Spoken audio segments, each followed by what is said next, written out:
everybody. So I'm supposed to do this because it's the library, right? I'm State Senator Vincent Hughes, all right? Supposed to be formal.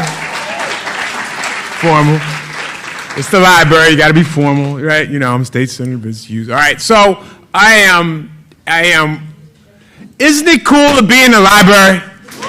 Isn't it cool to be in the library? So like, this is not supposed to be about me, but she gave me the mic, so you know, I mean, for real. But I used to work in a library, and I had the most important job in any library in the world. Can anyone tell me what that job is? Who said shelving books? My main man, you win the prize. I don't know what the prize is, but you win it, okay? All right? It's a book, okay? But shelving books, because if you put the book back in the wrong place, it's gone forever. Forever. Think about it. And it was at Penn. I worked at the Penn Library, Van Pelt. 1 million books, and those students would hide books from one another. It was just terrible. I couldn't believe it. But this is really cool to be in a library. I'm a library person. I love libraries. I love books. There's nothing cooler than turning the page and finding what happens next. Nothing. But this is about somebody who I know extremely well. 18 years of marriage.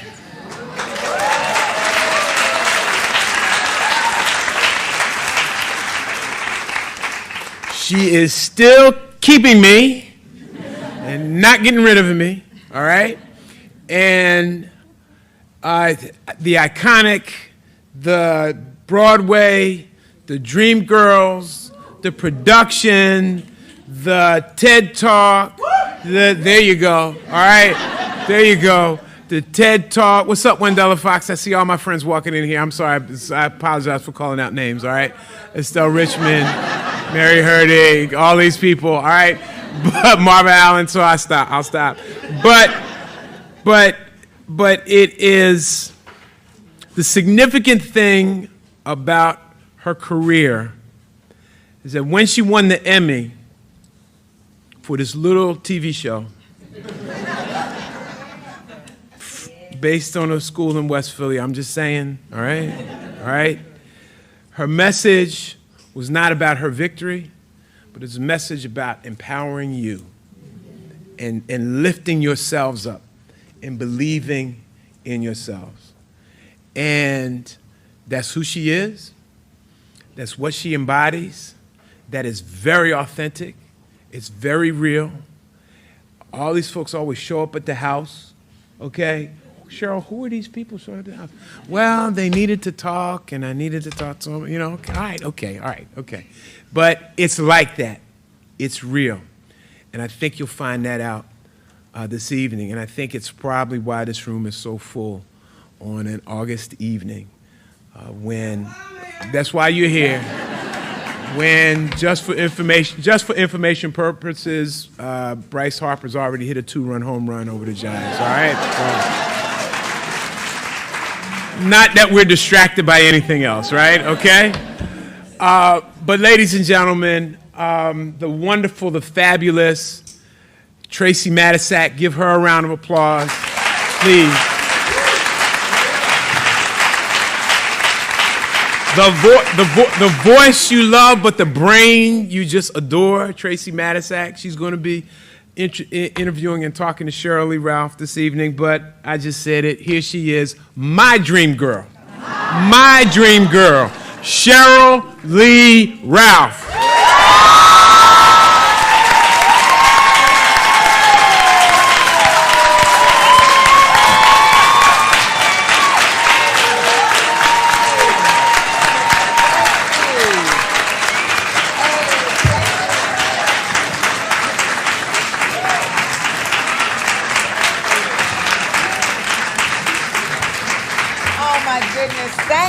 Thank you. I think they almost like you up in here. Hi, Tracey. Hi, everybody. Well, thank you all for coming out here tonight. I am not surprised to see that we have a full house for Sheryl Lee Ralph, and we are excited. So Thank you. if you've been to the library for other events like this, you know that we do have a conversation, and then we've budgeted some time for your questions as well. So we will get as many questions in as we possibly can before we have to say goodnight. But all of that said, Sheryl Lee Ralph, we are delighted to have you at the Free Library of Philadelphia. Thank you. It's good to be here.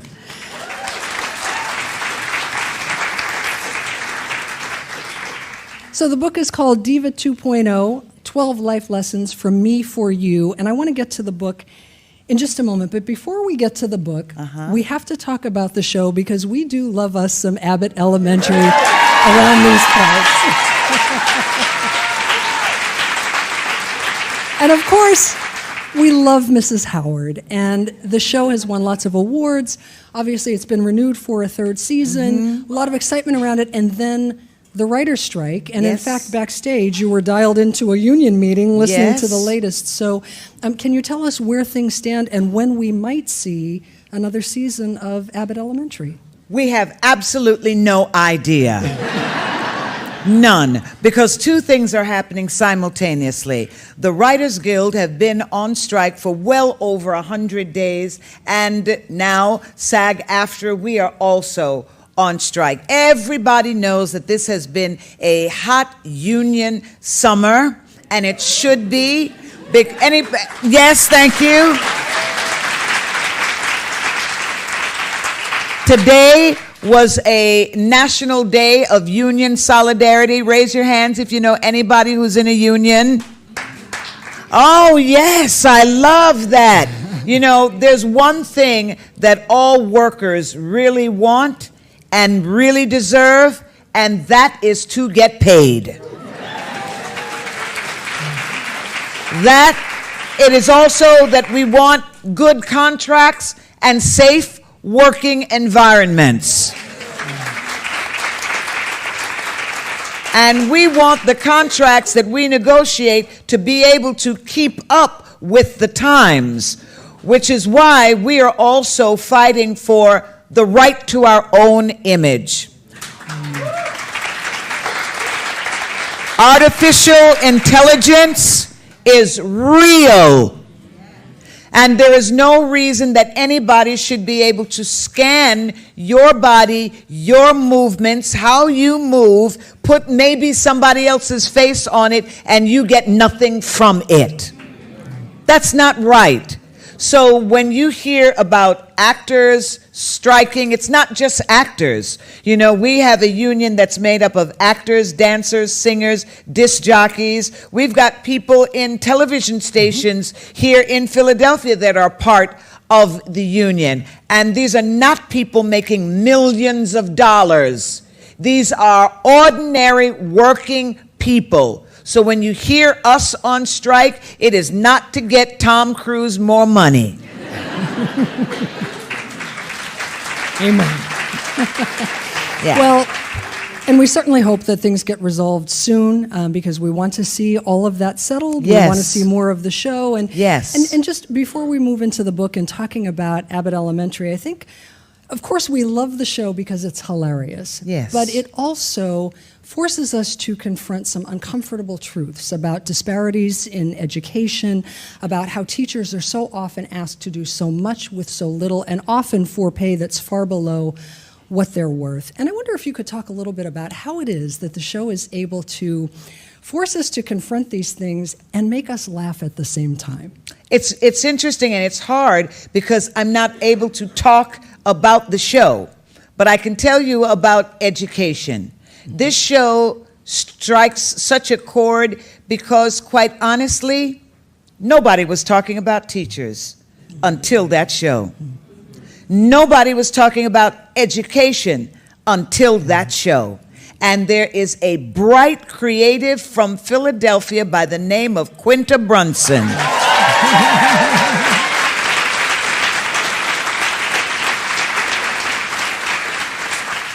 Who I swear is a mini alchemist. She has this thing sometimes when she's thinking, and she just does this with her fingers, and I'm like, okay, here comes the magic. Here it comes. But I really believe that it is the writer's room that we have with her leadership, that they stay on point and they make magic for everybody. That show that I cannot say the name of is not the #1 show in the United States. It's the #1 show around the world. Thank you.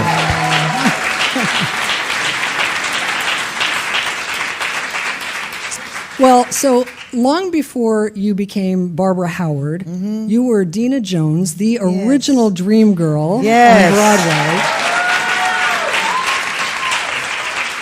And you write at length about that time in your life, some of the lessons that you learned. And you talk about what a heady time it was for you. You were in your 20s, you're the star of this smash Broadway show, you're getting all of this attention, and in a sense, your life mirrored to some degree the life of your character. That stardom came and it was wonderful, but it was not without its challenges. And you said in the book that that show tested you in ways that you never could have imagined. Can you talk about some of the challenges that you faced in your life as a young person, as a big star at that time, and what you learned from those experiences?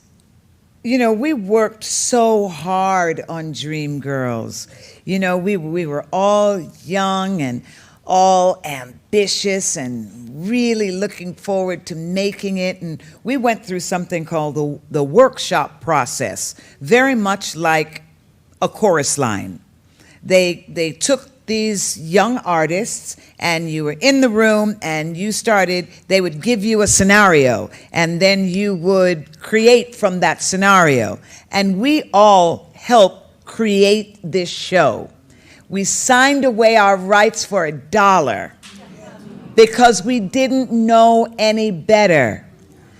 The cast of a chorus line, they presented a class action suit. They all got paid. For whatever reason, the cast of Dreamgirls did not present that suit. So I learned a great lesson, and that is no matter what. If you are young and ambitious and you are presented with a contract, get a lawyer.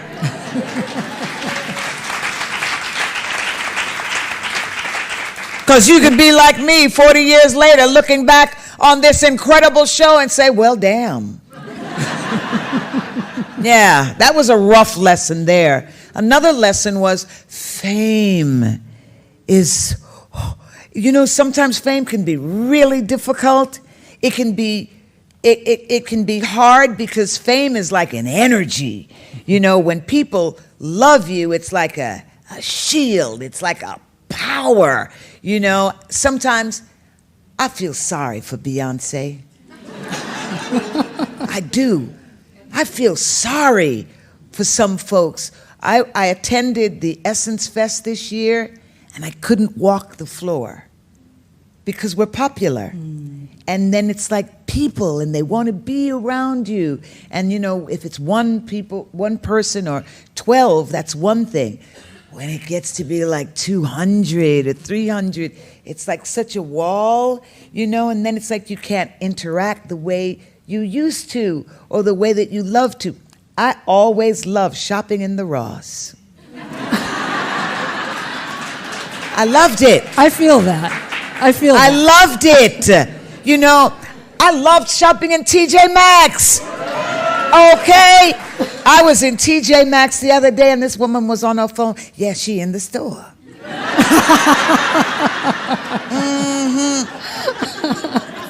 She looked good. Not Instagram good, but she looked good. You know, and it's like you have to listen. You know, what are you supposed to say? You do know I'm standing like right here. You know, but you know, so many things about everything, it just changes. And you know, you want to be the way you were, but it's not the way that you were. But then I'm always aware of this. You can be on a pedestal today and knocked down tomorrow. how many people have you seen? Oh, they get up on the pedestal and the feel. No, what? No, don't touch me. I can't talk to you. And they, you know, they do this thing that I guess they think fame is. And then they get knocked down off that pedestal, and people are like, whatever happened to so-and-so? I'm like, wow, see, that's fame. It's a double-edged sword, but you got to be real nice to fame because she will kick your butt.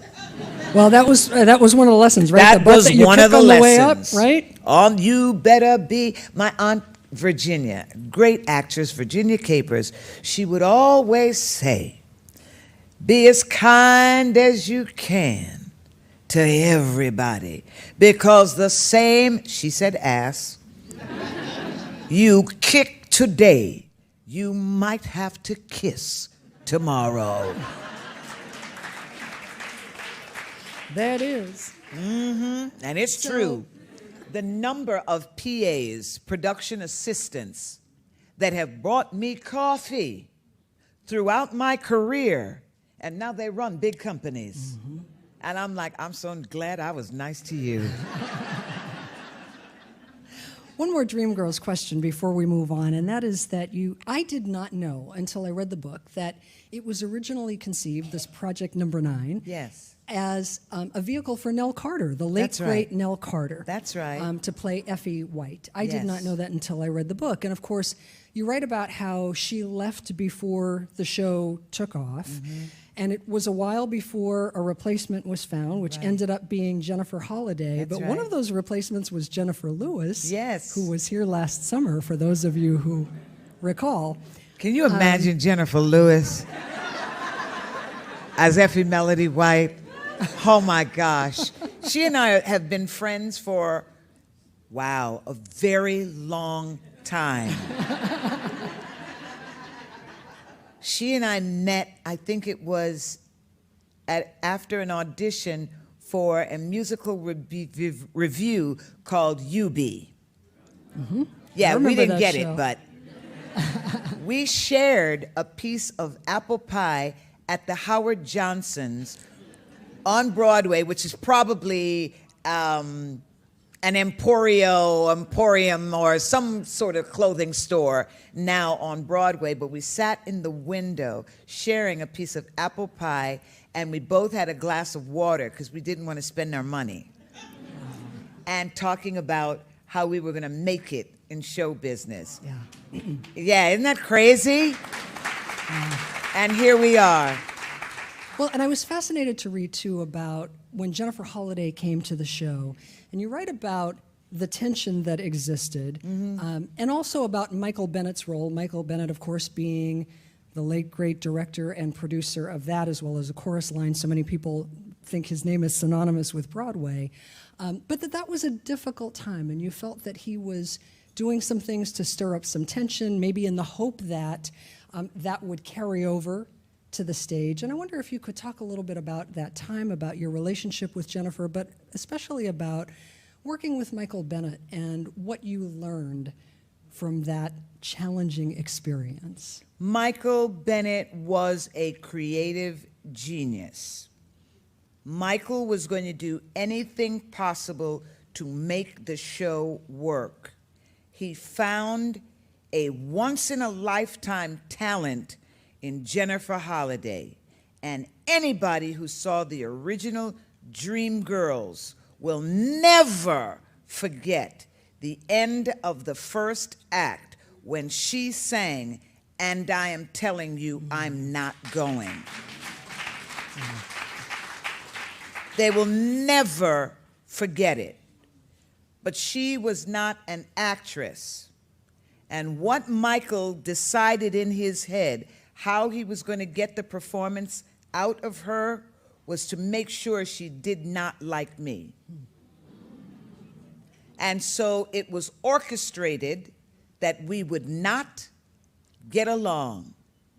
And he was a brilliant director for that. And it was horrible. Years later, she and I sat down and she said to me, I was robbed of a friendship with you. Wow. And I had to acknowledge we were both robbed of a friendship. But she did win a Tony.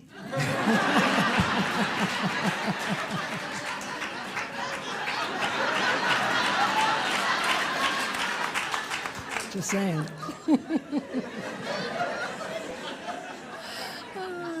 Well, you have had no shortage of roles on stage, on screen. Moesha, Designing Women. I mean, we could go on and on. I'm going all the way back to Sidney Poitier and Piece of the Action. But you've been very picky about the roles that you have played, and you write about how you never wanted to do anything that could potentially embarrass you, embarrass your family. Can you talk about that and whether that cost you maybe some opportunities? Did it? Yeah, I have to tell you, my whole career has been intentional. I am well aware that life is about choices and the choices that we make for ourselves. And when it comes to my career, I did not want to be the naked hoe on the street, on the couch. I didn't want to be any of that. I wanted my church, my family, the kids I didn't have but I have now. I wanted them to be able to look back at my life, my career, and say, that's my mother. Yes. I wanted people to be able to say, that's Sheryl Lee Ralph, you know. And now, at this point in my career, when young men and women look at me and say, I get it, Miss Ralph. See, I did it for them. I knew they would be coming. I knew there would be other performers, actors, dreamers that come after me, and I wanted them to know you can make great choices for yourself. I also wanted to fight the image that the industry was putting out to the world about what a young black woman could do or could achieve. Yeah. So now I want them to see what an old black woman can achieve. No old black woman over here. So it occurs to me that we would not even be sitting here having this conversation if you had followed your original path, which was to go to medical school, and you actually started down that path and something happened that diverted you in a different direction. What happened? First of all, I am a proud graduate of Rutgers University. And I wanted to go to Rutgers because Paul Robeson graduated from Rutgers. Paul Robeson was very unique because Paul Robeson went to Rutgers on an academic scholarship. This is at the turn of the last century now. Young black man goes on an academic scholarship. He ends up graduating #1 in his class. He achieved letter after letter. I think he played football, basketball, lacrosse, hockey. I think he ping pong, whatever. An amazing athlete and an incredible orator. And I said, wherever that man went to school, that's what I want to go to school. So I was in that very first class of women, but I'm an immigrant's child. My mother is a strong Jamaican immigrant, right? And my mother said, be a doctor, be a lawyer, and if you can't do that, then marry one.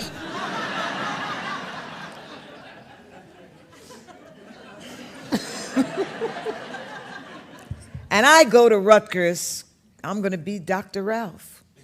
I'm going to live my mother's dream for me. I get accepted. I'm a pre-med student. And I get there to that class. And it was so interesting because it was like theater for science. And they gave me this little blue velvet box. My name was engraved on this scalpel. And in front of me was a hare, H-A-R-E, which is basically a huge Easter bunny.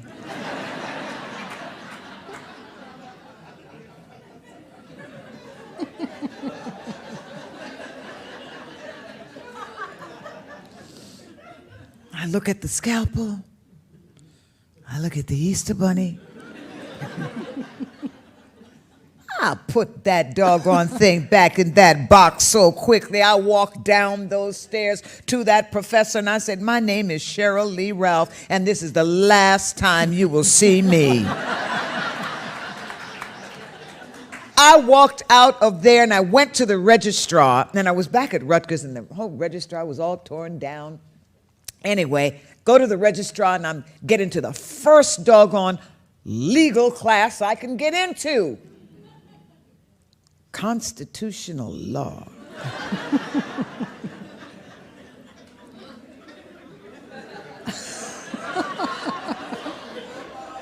I'm breaking out into a sweat just thinking about it. But I get to the campus because I have to get on the bus and go right across town because you have to get to these classes within a certain time so that you're registered and that you can get credit. I get there, when I close the door, and this is for real, it's like a movie. Rain starts to fall. And the teacher at the front of the room was a tiny, tight woman with a Barbara Howard cardigan on. And her hair was pulled into a severe bun with these little tiny glasses. And she talked and it was like chalk on a board. And I'm sitting there and I'm just like, Father God, help me. Help me, I'm not gonna make it. I get up from the class. This is all one day.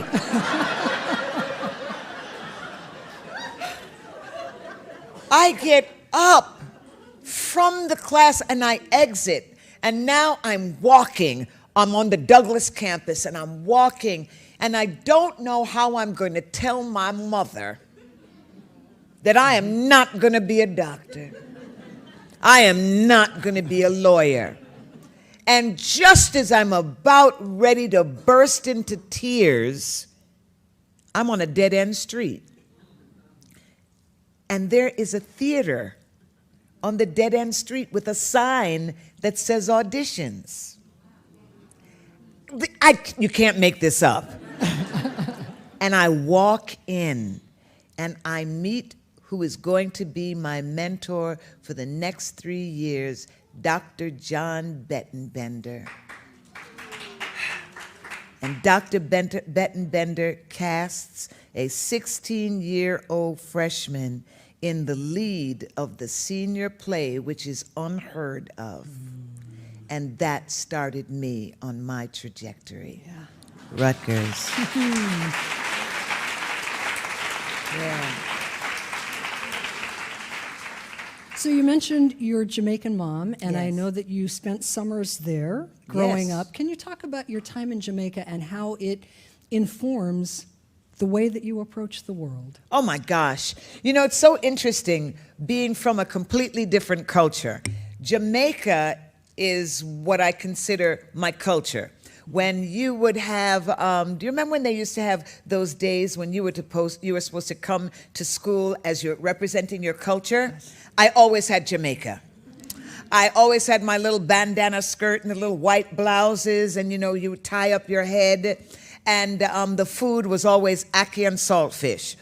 Well, there was no ackee to be found, so I would scramble up the eggs, and it looks like ackee. So, you would always have that, and you'd have the song, and mine was, long time gal, me never see you, come make me hold your hand, So, yes, Miss Louise Bennett. So I had my song, my culture, my everything. But it was so interesting because being there, when you'd come here and people could never fathom things like a black president, you always knew that there were black people in leadership because the prime minister was black-ish. Yeah, you already knew that could be achieved. The doctor, the lawyer, the politician, the librarian, everybody was black or blackish. You knew it. You already saw it. I was always fascinated when people were in an uproar about black mermaids, and we've always known about black mermaids. Always, When Sister Act 2 came out, I was laughing because people were like, they never heard of a black mermaid, a black nun. We saw black nuns all over the place.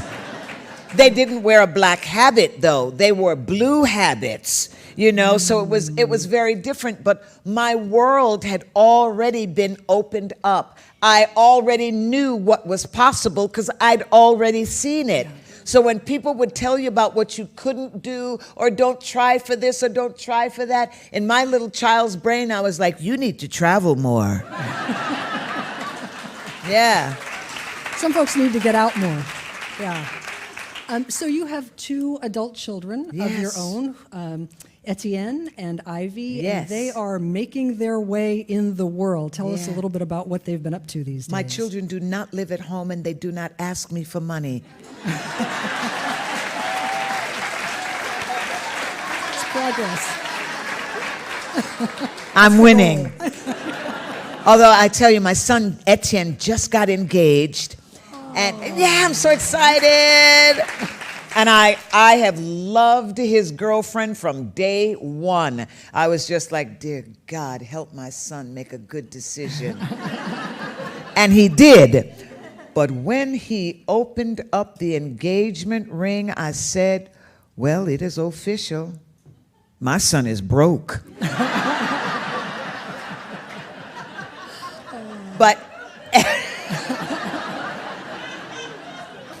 I was like, wow. I said to Vincent, honey, I think I need a new ring. But He's shaking his head over there. he's like, no. But, Etienne, it's interesting with Etienne, you never know how your children are looking at you. And I realized through my children, first of all, my daughter is my stylist. She's been taking the whole road with me since, the show I Cannot Mention, and just killing the game. If you ever look at her social media, Ivy Coco, yeah.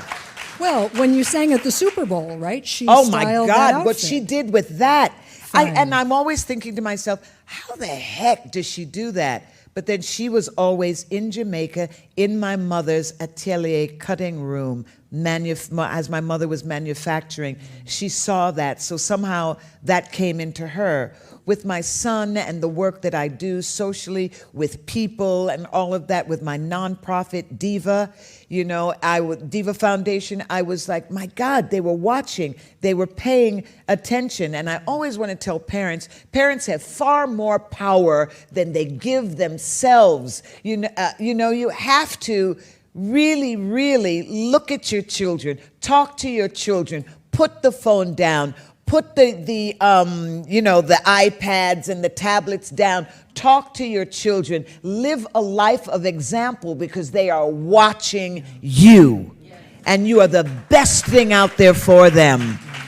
And I think that when I look at my kids, when I won the Emmy and I could hear them up in the balcony screaming, Mommy, yeah, Mommy! I was like, oh my God, every labor pain was worth it. I just love what they're doing. Etienne has been through quite a few ups and downs. All of our children go through ups and downs, but it's how we help them go through those ups and downs.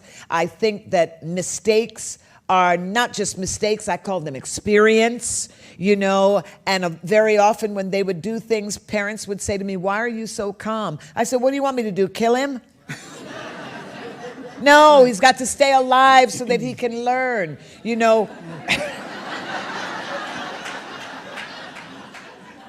You know, with my daughter, you know, I try to be the best me that I can be so that she can be the best woman that she's going to grow up to be. I want and I continue to set the best example that I can for my children. And I was so very fortunate that God brought Vincent into my life because no, it's the truth. Because, you know, a lot of people, they get married, and then there's some people, especially some men, you can't leave your children with some men.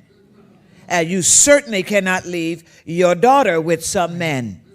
And there's some men, when you have a son that has a certain kind of personality, they're going to hurt your son. If they don't hurt them physically, they will hurt them spiritually.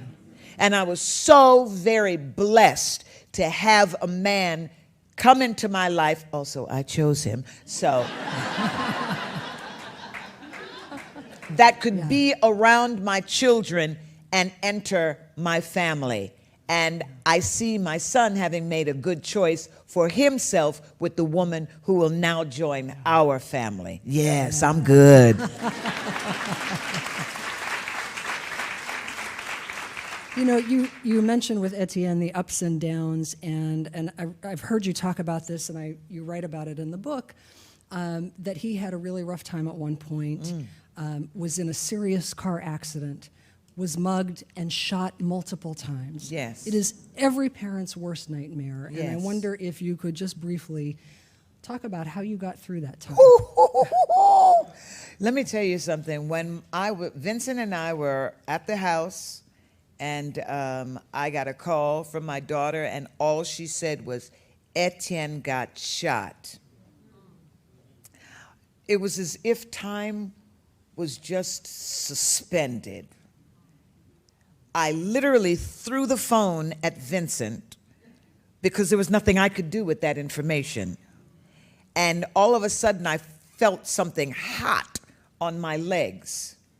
And I literally peed on myself, because I was in such shock that, because I heard that he was shot, and in my mind he was dead.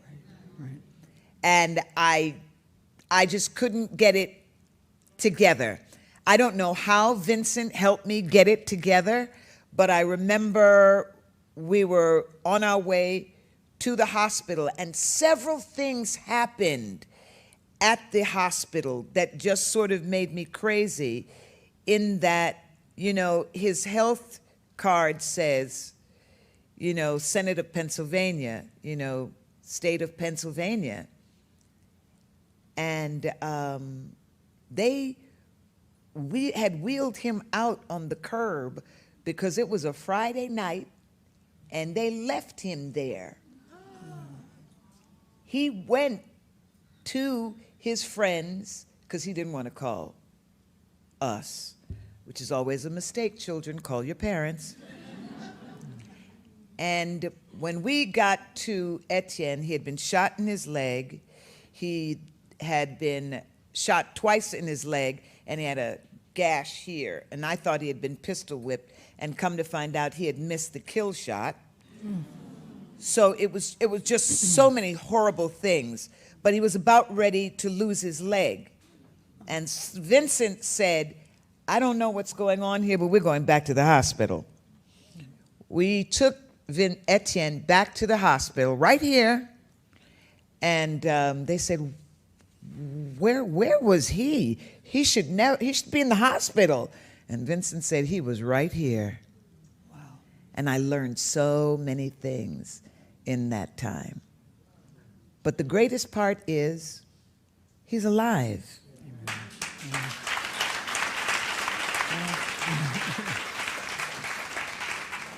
Well, speaking of State Senator Vincent Hughes, who is with us this evening, you all have been married for 18 years. It feels like Long 40. Time. Good 40, baby. But you have spent a lot of that time living on opposite coasts, and I wonder, how do you make that work? You know something, marriage everybody tries to put themselves in these little boxes that marriage is like this, And that's the way it is. Now, marriage is what works for you. Vincent has his career. Now, if I were living here in Philadelphia full time with this man doing his career, we wouldn't be together this long. Little distance is not a bad thing. A little distance is not a bad thing, because you know what he loves? He loves his job. This is not a politician. This is a public servant.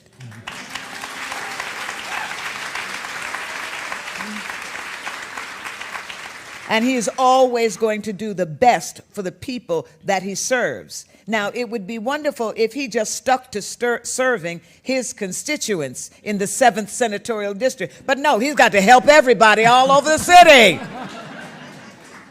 Which means there's hardly any free time. So when I see him every 2 weeks, I'm very happy to see him. Okay. Yes. And when it's time to leave, I'm very happy to leave.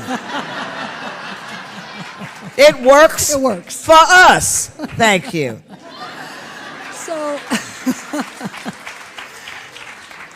speaking of service, you mentioned a moment ago the Diva Foundation. Yes. It has been around for a long time, and it addresses issues around HIV, AIDS, and other causes.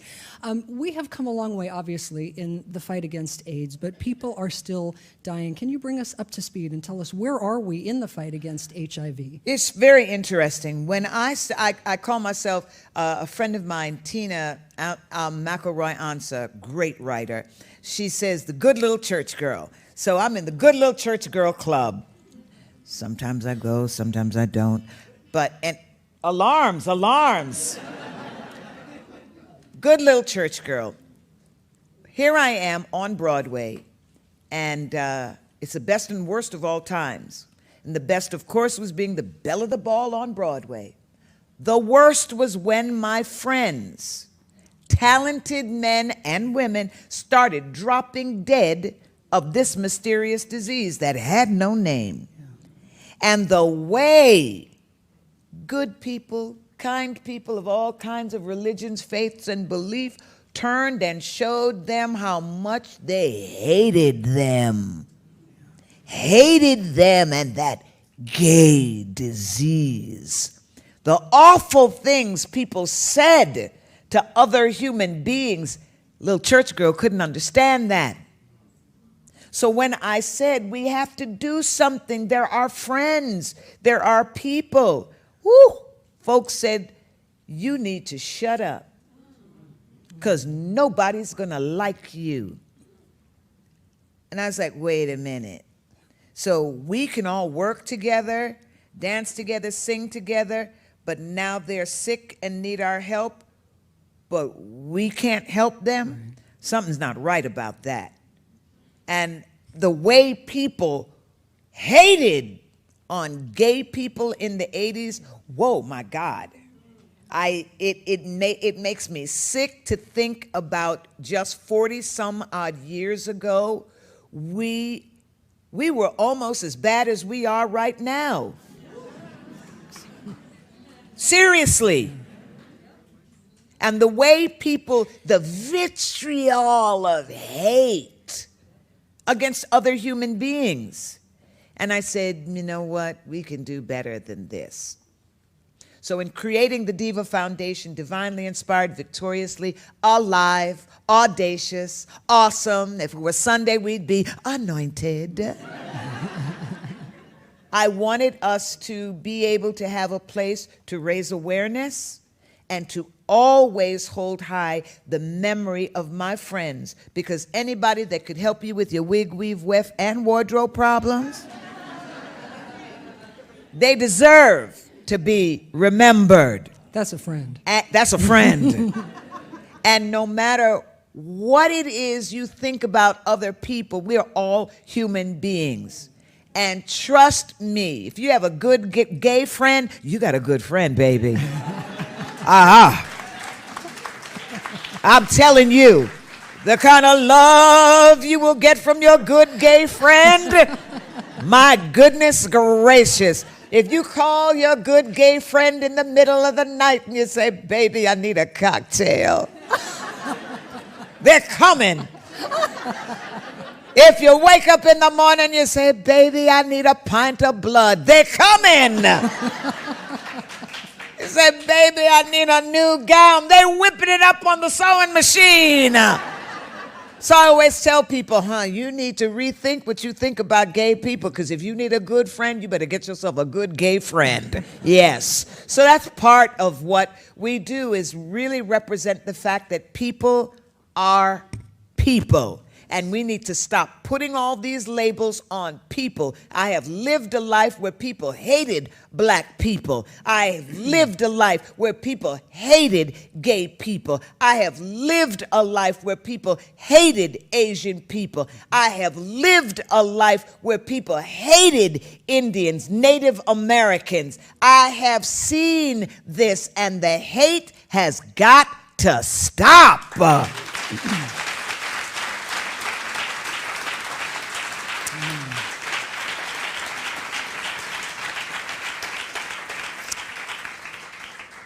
Well, I think that's a great place to put a punctuation point, but before we go to our questions from Good the grammar, audience, I like that. And by the way, we've got some folks with microphones, so just raise your hand and we'll get a microphone to you. But I always save the most difficult question for last. It's always somewhat delicate, a little bit challenging, but the question is, are Janine and Gregory going to get together or not? What is good with these two?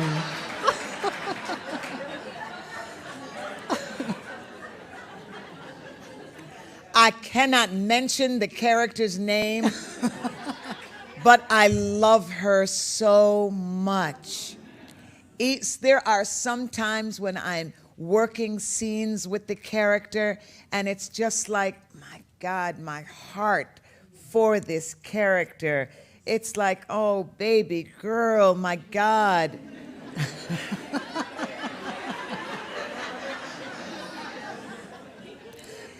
And then I had to meet her mother.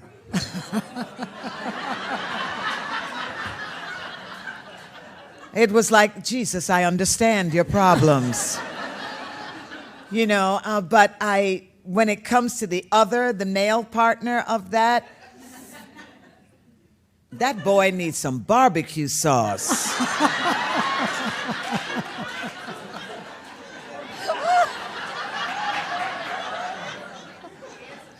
I mean, oh my God, don't mention the pizza.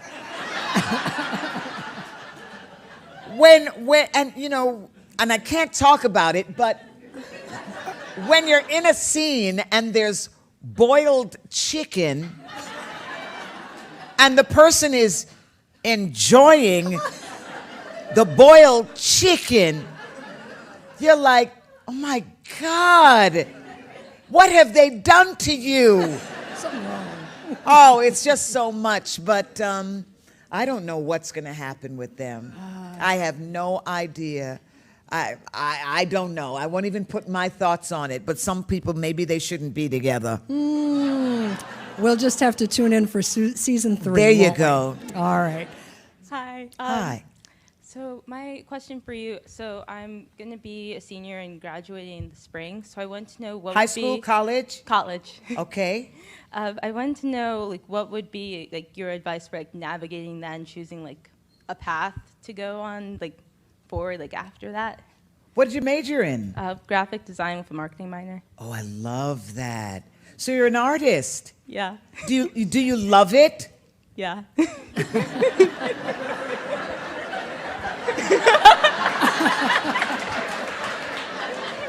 But I also have, so many, interests and things I want to do, so I don't know how... Okay. Lord have mercy.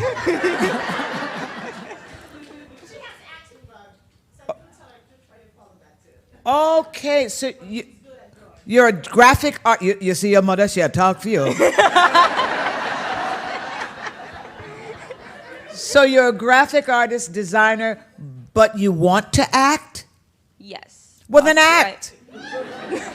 Then act. There are a lot of community theaters. There's probably theater there on your campus. Act. Get a piece of poetry, get a monologue, get a song. Be prepared for what it is you want to do. But you see your Jamaican mother right Yes. there? She knows say you want to act, but she said, you know, you have to have this thing you can fall back on.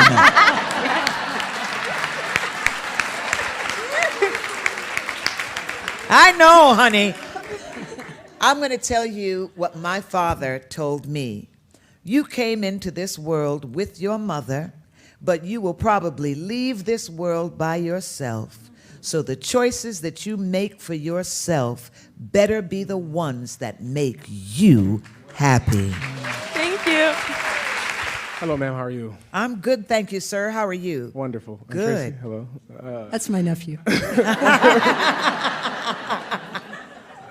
You alluded to earlier in the interview how we find ourselves on these pedestals, and any day we can find ourselves off these pedestals. And Yeah. I think no matter where you are in this world, that's true for everyone, and it resounds. So while we're on the pedestals that we find ourselves in life, what would you say is the most important thing to do when we find ourselves on those high points? Oh, use your platform for good. Use your platform for good. There are so many people that get on the platform and they forget how much influence and how much you can do while you're up there. People are looking to you. People, especially in times like this, they're looking for leadership. They're looking for a good message. They're looking for hope. They're looking for something that they can hold on to that will give them the strength to carry on. Because right about now, there's a whole lot of noise out there. There are a whole lot of people out there talking, and we are in a dangerous time when lies become the truth. Did you hear me? There are people out there lying every day. They even lie on social media. I saw someone the other day. I saw the picture. When I met them, I was like, that's not the same person.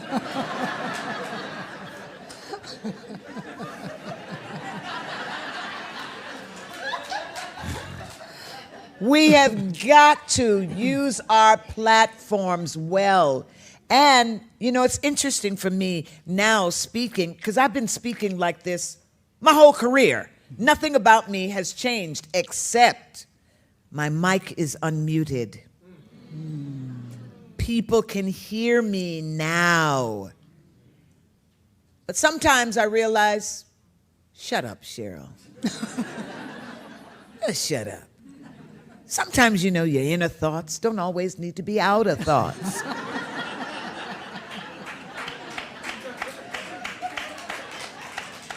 Sometimes you need to be quiet.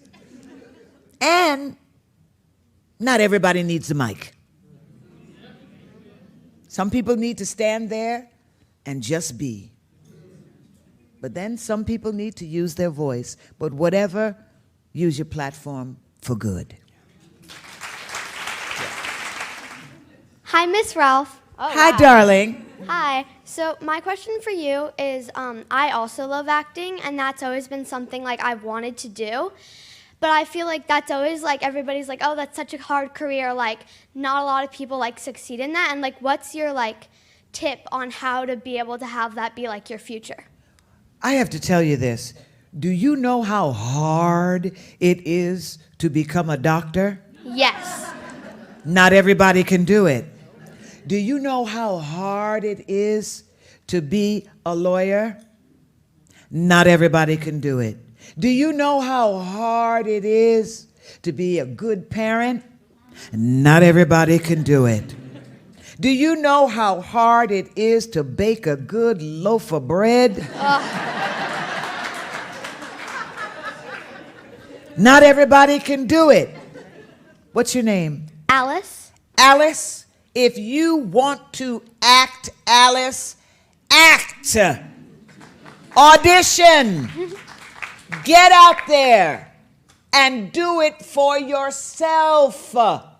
You might be outstanding, But do you know who the #1 person is that will hold you back from seeing your dreams come true? Myself. Thank you.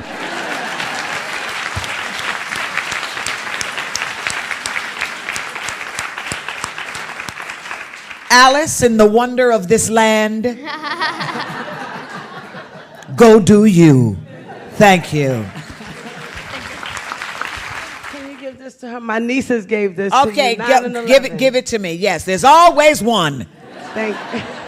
Yes. I want to say how much you inspire my life and how you just reconfirm everything that, like, I just know that my trials and tribulations are a journey now.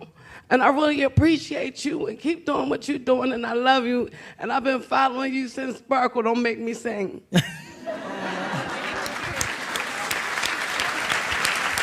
Thank you.